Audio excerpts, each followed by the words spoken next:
Shalom à tous, soyez bénis dans le nom de Jésus-Christ.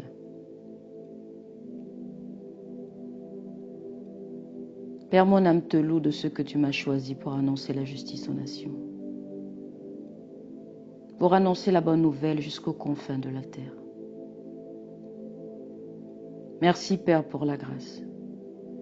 Merci pour les auditeurs. Merci Jésus. Peuple de Dieu, ce matin, le thème, la puissance sur Satan et les démons. Nous allons ouvrir la parole de Dieu dans le livre de Marc 3, verset 27. Je lis la parole de Dieu dans le nom de Jésus. Personne ne peut entrer dans la maison d'un homme fort et piller ses biens sans avoir auparavant lié cet homme fort. Alors, il pillera sa maison. Que Dieu bénisse sa parole.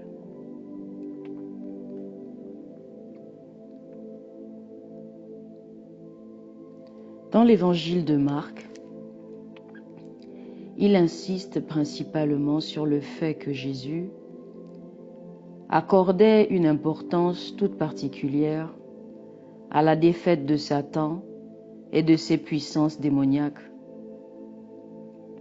Dans Marc 3, 27, nous retrouvons cette idée exprimée à travers les deux expressions suivantes. Lier cet homme fort. Cet homme, Jésus parlait de Satan. Piller sa maison. Oui. Libérer ceux qui sont sous l'emprise. Oui. Libérer ceux qui sont sous l'emprise de Satan. Cette puissance sur Satan est particulièrement évidente lorsque Jésus chasse les démons. En grec, le mot démon, démonion,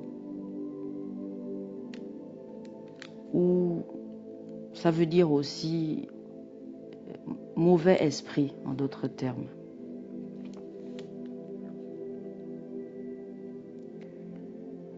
Vous savez,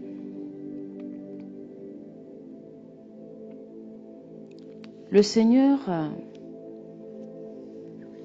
nous a enseigné un discernement sur la parabole du semeur. Jésus enseignait souvent en parabole. La parabole était une histoire simple, tirée de la vie quotidienne,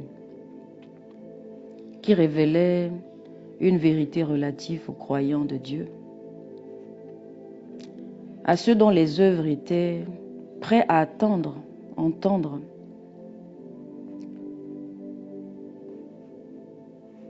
et cachaient à ceux dont le cœur ne l'était pas. Jésus se sert de cette parabole, la parabole du semeur, pour décrire la manière dont l'évangile sera reçu dans le monde. Nous pouvons en tirer 3 vérités. La conversation et la productivité spirituelle dépendent de notre façon de répondre à la parole de Dieu. Jean 15, versets 1er à 10. Jean chapitre 14. Le monde répondra de manière mitigée à l'évangile.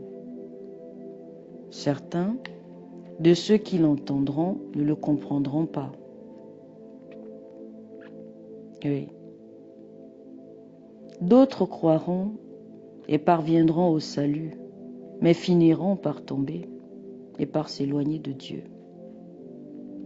D'autres encore croiront et parviendront au salut, persévéreront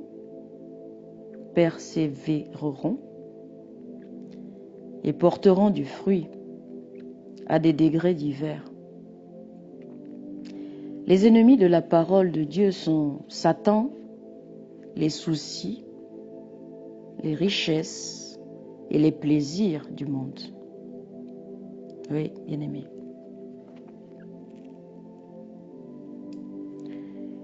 Christ parle ici d'une conversion incomplète, c'est-à-dire d'une conversion au cours de laquelle les personnes recherchent le pardon, mais ne sont pas régénérées par le Saint-Esprit.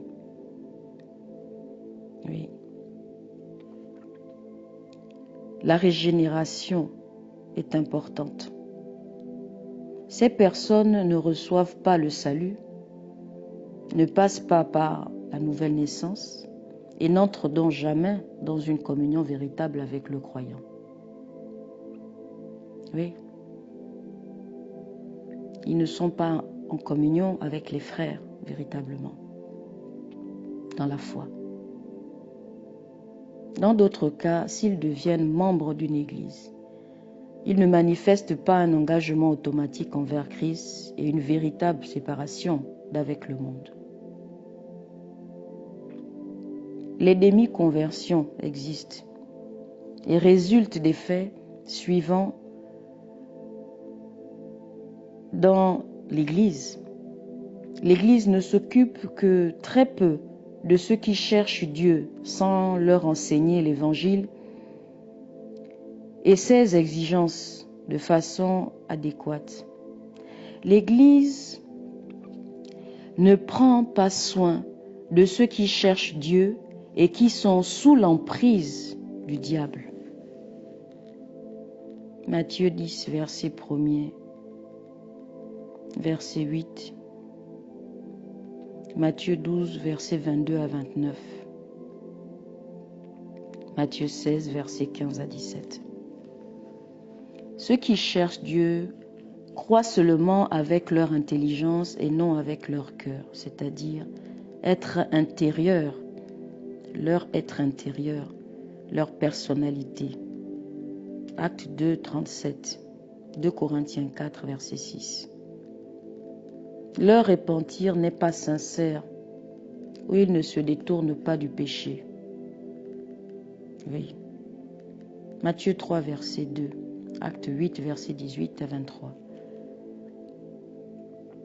Ceux qui cherchent Dieu veulent bien accepter Christ comme sauveur, mais pas comme Seigneur. Oui, bien-aimés, vous voulez être sauvés, mais vous ne voulez pas que le Christ soit votre Seigneur. Celui que vous adorez, le seul et unique. Oui, vous ne voulez pas qu'il soit votre maître, celui qui vous guide, qui vous dirige, qui vous donne des ordres. Vous ne voulez pas. Matthieu 13, versets 20 à 21. Ceux-là, leur foi est fondée sur la capacité de conviction des paroles humaines, plus que sur la démonstration de l'Esprit et de la puissance de Dieu. 1 Corinthiens 2, versets 4 à 5. Quand la parole de Dieu nous dit, on notera même ce qu'il a dans la parabole. Jésus énonce ici l'un des principes de son royaume. Les croyants doivent continuer à acquérir la vérité et la grâce, sinon ils perdront même ce qu'ils ont. Vous savez, Église bien-aimée, la croissance dans la grâce ou le déclin spirituel peuvent être difficiles à percevoir dans la vie de nombreux croyants. Il y a une confusion souvent. Cependant, le fait est que le chrétien croit ou dégénère. 2 Pierre 3, versets 17 à 18. Le danger de l'apostasie finale augmente au fur et à mesure que l'on décline spirituellement. Oui. Hébreux 3, verset 12 à 15. Hébreux 4, verset 11. Hébreux 6, verset 11 à 12. Hébreux 10, versets 23 à 39. Oui, Hébreux 12, verset 15. Le Nouveau Testament fait souvent référence à des personnes habitées par de mauvais esprits, subissant l'oppression et l'influence de Satan et entrant ainsi en conflit avec Jésus. L'évangile de Marc, par exemple, relate plusieurs de ces rencontres. Les démons sont des êtres spirituels dotés d'une personnalité et d'une intelligence en tant que membres du croyant de Satan, du royaume de Satan. Oui, bien-aimé. Assieds-toi, écoute ce que l'Esprit dit aux églises. Les démons sont dotés d'une personnalité, d'une intelligence en tant que membres du royaume de Satan et ennemis de Dieu et des hommes. Matthieu 12, versets 43 à 45. Ils sont mauvais, malveillants et sous l'autorité de Satan. Matthieu 4, verset 10. Les démons sont les puissances qui se cachent derrière les idoles. En conséquence, l'adoration des faux dieux consiste à adorer les démons. 1 Corinthiens 10, verset 20. Oui. Le Nouveau Testament présente le monde comme étant séparé de Dieu et sous l'emprise de Satan. Jean 12, verset 31. 2 Corinthiens 4, 4. Satan est le Dieu de ce siècle. Éphésiens 6, versets 10 à 12. Oui, les armes spirituelles. Oui. Les démons appartiennent au système hiérarchique des dirigeants de cet âge. Les chrétiens sont engagés dans une lutte constante contre eux. Les démons peuvent vivre dans le corps des croyants. Marc 5, verset 15. Luc 4, verset 41. Luc 8, verset 27 à 28. Oui.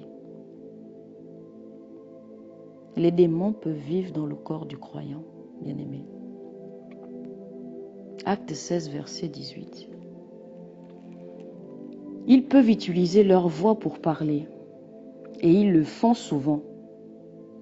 Vous avez vu, entendu les témoignages des frères et des sœurs. Ils se rendent maîtres de ces individus et les incitent au mal, à l'immoralité et à la destruction. Les démons peuvent causer des maladies physiques dans le corps humain. Matthieu 9, versets 32 à 33.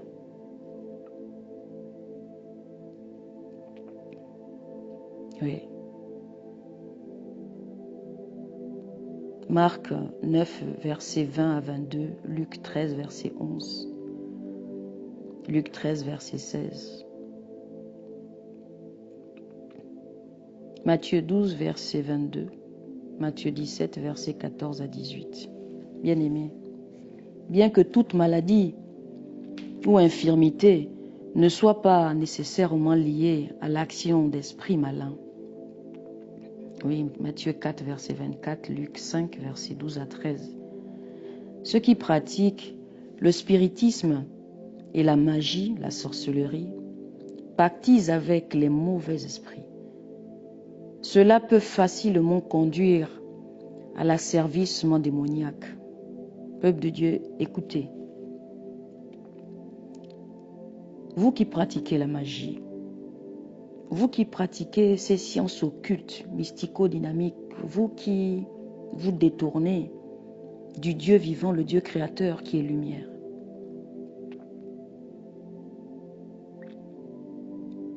Oui, ces démons que vous invoquez dans vos vies pour des raisons quelconques, la richesse, les honneurs, la gloire, pour tout ce qui est corruptible, tout ce qui est passager, tout ce qui ne glorifie pas Dieu, tout ce qui n'est pas éternel, car seule la vie de Dieu est éternelle dans nos vies. Telle est la promesse de Christ dans nos vies.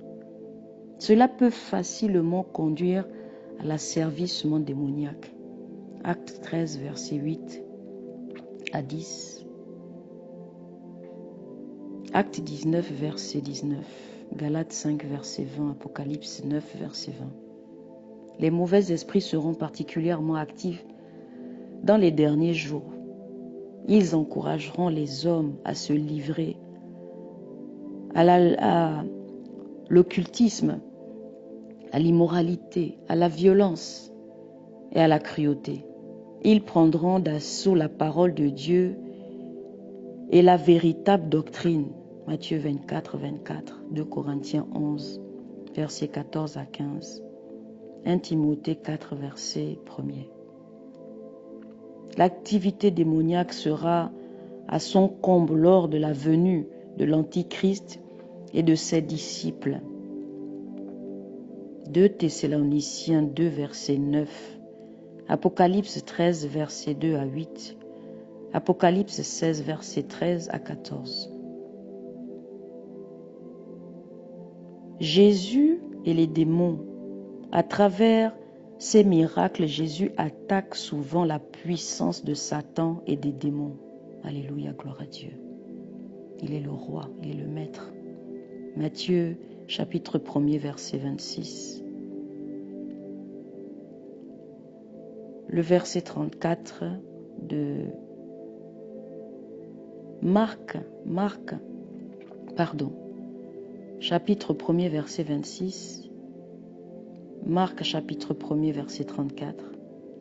Marc, chapitre 1er, verset 39. Oui. Marc 3, verset 10 à 11. Marc 5, verset 1er à 20. Marc 9, verset 17 à 29. Luc 13, verset 16. Merci Jésus.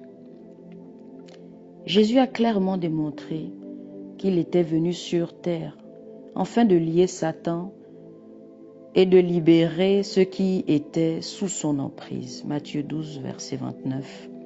Marc chapitre 1er, verset 27. Luc 4, verset 18. Lorsque nous disons que Jésus a lié Satan, nous faisons référence à un fait accompli en partie lorsque Jésus chassait les démons et de façon absolue à travers sa mort et sa résurrection. Jean 12, verset 31.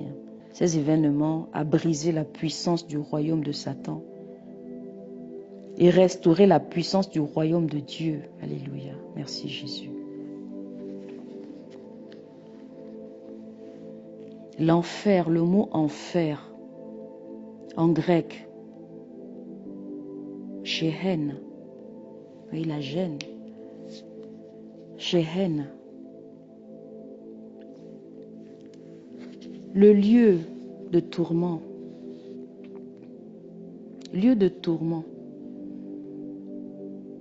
un lieu qui a été préparé par notre Seigneur pour le diable et ses démons. Matthieu 8, verset 29, Matthieu 8, verset 25, Matthieu 25, verset 41. Les croyants et les démons, les Écritures enseignent qu'aucun croyant véritable qui est habité par le Saint-Esprit ne peut être possédé. L'Esprit et les démons ne pourront jamais cohabiter dans un même corps. Alléluia, gloire à Dieu.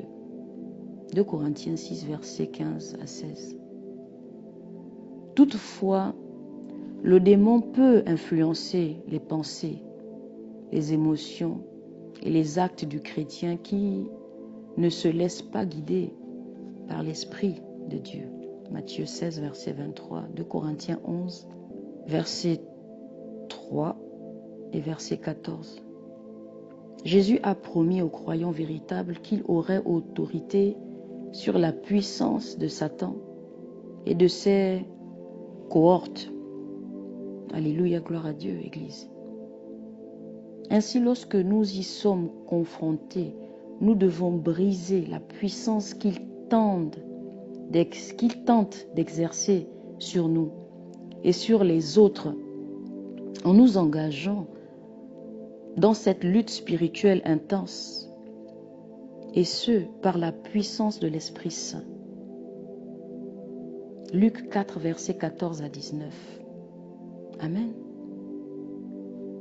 Seulement de cette manière, nous pouvons être libérés de la puissance des ténèbres. Gloire à Dieu. D'après la parabole du semeur dans Marc 3, verset 27, le conflit spirituel contre Satan se présente sous 3 aspects. Déclarer la guerre à Satan selon les intentions de Dieu, voir Luc 4, versets 4 à 19. Pénétrer dans la maison de Satan, c'est-à-dire là où il a établi son bastion. L'attaquer et le vaincre par la prière et la proclamation de la parole et détruire ses armes que sont la tromperie démoniaque et la tentation. Luc 11, versets 20 à 22.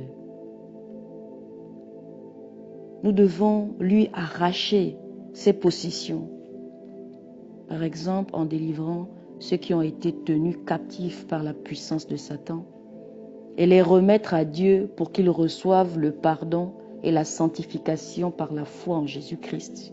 Luc 11, verset 22, Acte 26, verset 18. Oui, pour ce faire, voici quelques étapes personnelles que nous devrions suivre. Merci Jésus, alléluia. Nous devons reconnaître que nous ne luttons pas contre la chair et le sang, mais contre les forces spirituelles et la puissance du malin. Éphésiens 6, 12. 2. Vivre devant Dieu en étant consacré à sa vérité et sa justice. Romains 12, versets 1er à 2. Éphésiens 6, verset 14. 3. Avoir la certitude que la puissance de Satan peut être brisée, et ce, dans n'importe quel domaine. Merci Jésus pour ta puissance dans nos vies. Acte 26, 18, verset 18. Éphésiens 6, verset 16. 1 Thessaloniciens 5, verset 8. Nous devons réaliser que le croyant dispose de puissantes armes spirituelles que Dieu lui a données pour qu'il puisse détruire les forteresses de Satan. Alléluia, gloire à Dieu, bien-aimé. 2 Corinthiens 10, versets 4 à 5. Nous devons proclamer l'évangile du croyant dans la plénitude de l'esprit. Nous devons proclamer l'évangile du royaume des cieux, du royaume de Dieu, dans la plénitude de l'esprit. Matthieu 4, verset 23. Luc chapitre 1er, verset 15 à 17. Acte chapitre 1er, verset 8. Acte 2, verset 4. Acte 8, verset 12. Rois 1, verset 16. Éphésiens 6, verset 15. 4. Nous devons défier directement Satan et sa puissance en croyant au nom de Jésus. Acte 16, versets 16 à 18. En utilisant la parole de Dieu, Éphésiens 6, verset 17. En priant dans l'Esprit, Acte 6, verset 4. Éphésiens 6, verset 18. En jeûnant Matthieu 6, verset 18. En chassant les démons. Matthieu 10, verset 1er. Matthieu 12, verset 28. Matthieu 17, verset 17 à 21.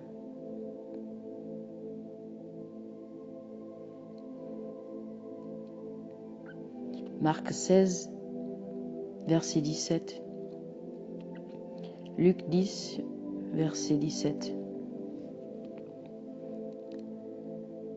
Acte 5, verset 16. Acte 8, verset 7.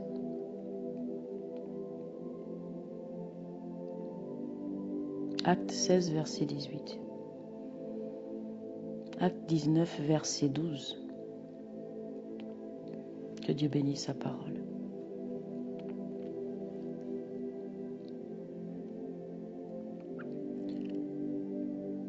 Cinq, nous devons prier tout particulièrement pour que le Saint-Esprit puisse convaincre les perdus du péché, de justice et de jugement. Jean 16, versets 7 à 11. 6. Nous devons rechercher ardemment la manifestation de l'Esprit à travers les dons de guérison, de langue, de miracles, de signes et de prodiges. Nous devons prier afin de les recevoir. Alléluia. Acte 4, verset 29 à 33. Acte 10, verset 38. 1 Corinthiens 12, verset 7 à 11.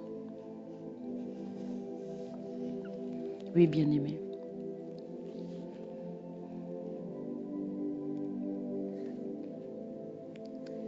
La vie de Dieu est bien réelle. La parole de Dieu déclare que dans les derniers temps, ceux qui adoreront Dieu l'adoreront en esprit et en vérité. Dieu est esprit. Le Saint-Esprit est esprit. On ne le voit pas. Jésus est esprit. Les anges sont esprits.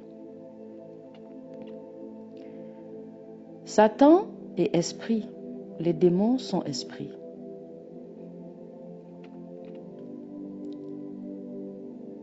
Si vous voulez vivre la vie de Dieu, la gloire de Dieu, la vie Zoé en vous, vous devez vivre de façon spirituelle, dans un monde surnaturel.